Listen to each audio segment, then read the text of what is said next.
none other than a bird called a Harris hawk. There we go. All right. Now, a couple things about Woody. See this bird right here? He is a 13-year-old boy. And so far in Woody's life, folks, this guy has done over 8,500 shows. Believe it or not, this guy, in the month of August of last year, filmed his 29th movie of his career. So this guy is quite used to working with people. Except good old Woody here has a bit of a strange habit. And I know every parent here is just going to love this habit. When Woody does shows just like this one, believe it or not, he loves to venture out into the audience from time to time. This guy loves to venture out and explore the audience. And believe it or not, this guy right here just loves to land on top of people's heads. Now you might, ooh, the crowd went quiet. You might be thinking to yourself, wait a minute here, I don't want a bird standing on my head. Well, you know what? I work with birds just about every day of my life, and I don't necessarily want a bird of prey standing on my head either, especially a hawk. Oh, unless it's Woody. How about that? He looked pretty cool up there. All right.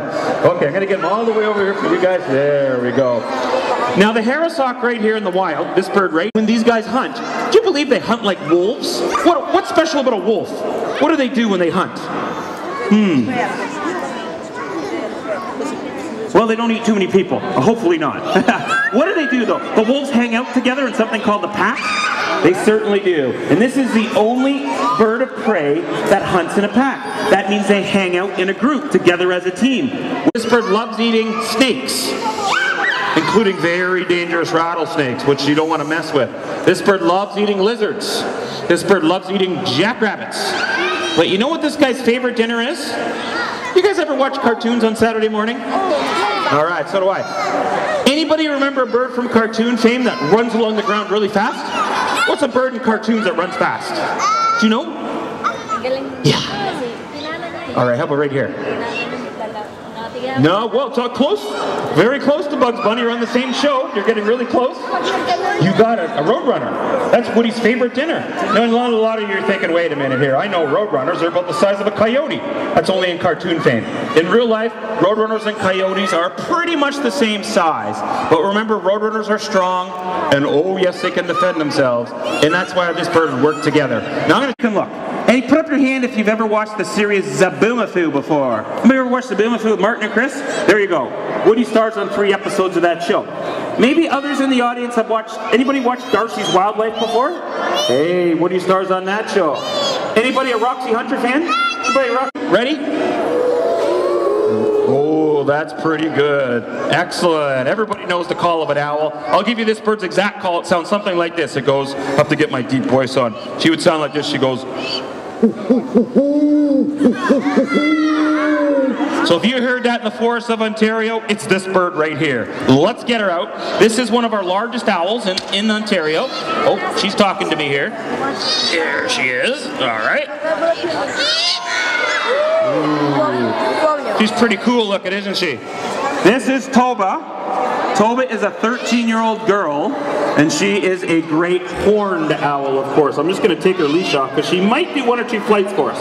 We'll have to see. Okay, now, a couple things.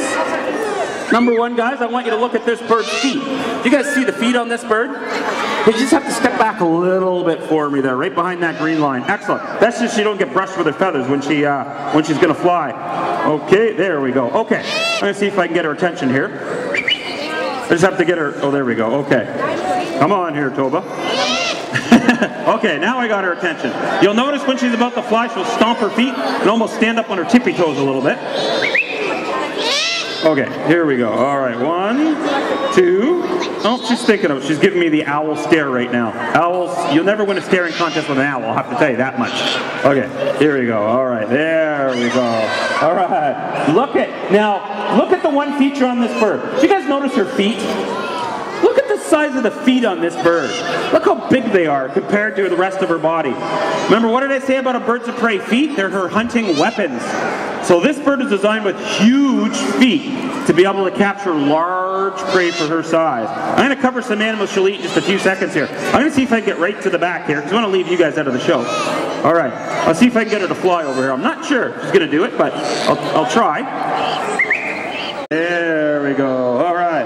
Okay, remember guys, number 1 rule in the show, Don't touch the bird. You got it. First thing the doctor does when you step into the doctor's office. What does the doctor...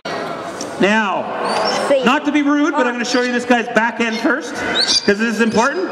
So you guys notice his tail? You guys notice it's sort of a brick red tail color? This is Sadie. Come on there, Sadie. And Sadie is none other than a bird called a red-tailed hawk. And this is a very common bird across Ontario. Now, for those of you in the audience that, well, hold on here. For those of you that spend a little bit of time watching movies or watching television shows, you probably know the call of this bird very well. Okay, I'm going to get all the way to the back here. Here comes Sadie. There you go. See her fan out her...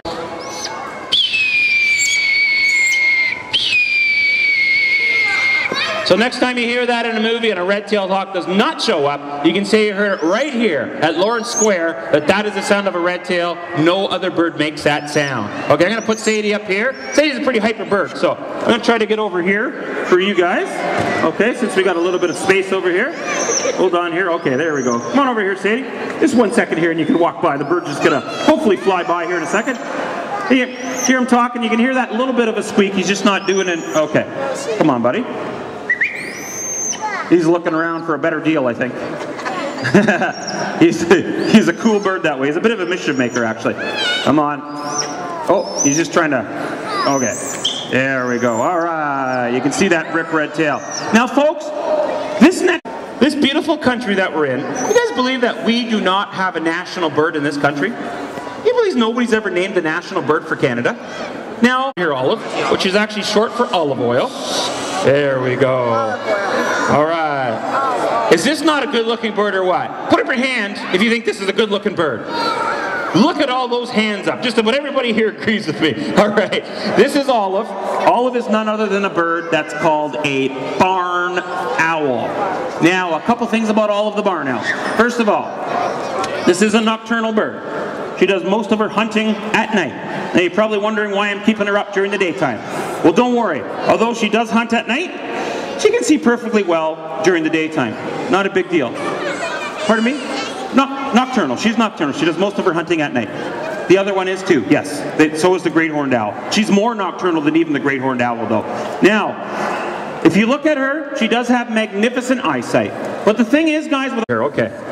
There we go. 1, 2, 3. There we go. All right. She's just like a big moth when she flies through the air. I think one of the most stunning birds that exists on our planet today.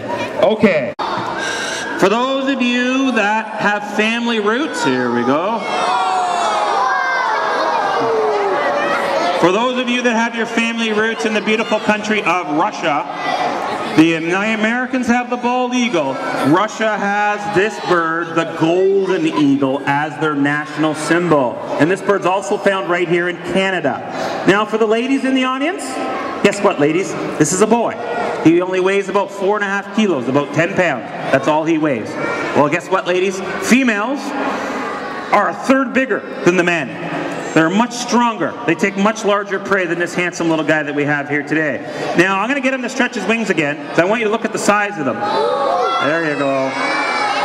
His wingspan is exactly 6.5 feet, which is 2 meters from wingtip to wingtip. He's a very large bird. This is the largest dominant eagle in what we call the northern hemisphere. There's some larger eagles in the south, but not quite well, there's eagles. Everybody knows an eagle like a harpy eagle that lives in the Amazon rainforest, and there's eagles like Peru. They can tell us an awful lot about where they... It normally tells us our environment's in trouble. So these guys tell us just how here today that each and every one of you have learned just a couple things about these birds during this show. Toronto has a great public library system, by the way. So if you want to continue on with birds of prey studies, you can certainly get a book out of the library or go on the internet. I'll give you a warning about the internet, though. Lots of great information on the internet, but anybody can put a website together. So you got to be very, very careful. If you get information off the internet, I want you to get a book out and check if the information's true coming off the... Now, thanks for coming to Lawrence Square today and enjoying the rest of your afternoon right here shopping. And one last thing, I'm going to put Sasquatch away. I'm going to bring out the owl, the great horned owl. So anybody here that